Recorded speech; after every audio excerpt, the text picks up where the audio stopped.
Imagination Lines is a game I like to play with the second graders, and I usually do this towards the beginning of the year when I'm working online. But really, it'll work for any age group, all the way up to high school and college, just to get the creative juices flowing.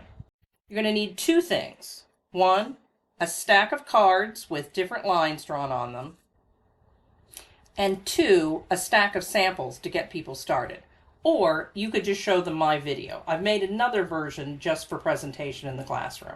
The first thing you want to do is show a simple line and ask the class what they think this could be. Now, sometimes they get hung up on the idea that it can only be one thing.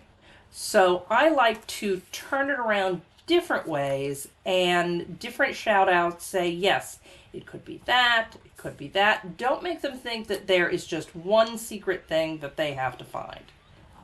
This one I made into glasses.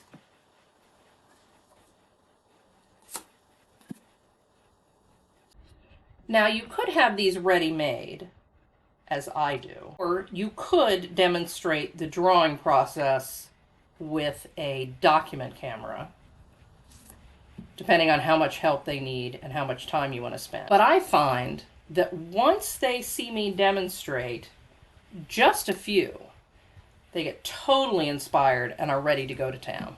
The important thing is that in the demonstration process, you take time to turn it each way and really give the kids a chance to look at it and come up with different ideas. So this one I liked a lot because I came up with a baby, or you could turn it this way and make it a flower, or this woman with the big hairdo. I find that an index card is the ideal size for the imagination lines. It keeps the project small and quick and keeps the game moving along.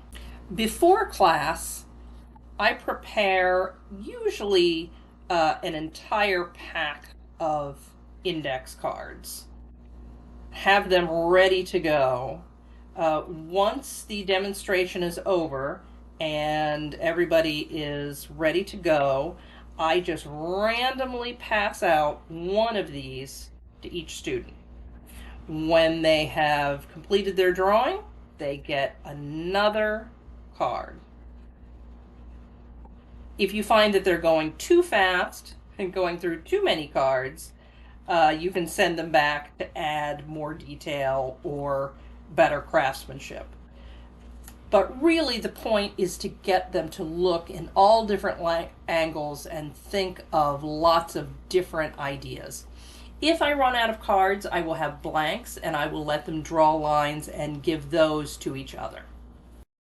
I use a nice black Sharpie for my drawings. That's way they're really going to stand out. And the coloring will work with any medium. You can give them pencils, crayons, markers, Sharpies. Once the students know the rules of the game, this makes a good sub-plan or early finisher. So what do you see in these lines?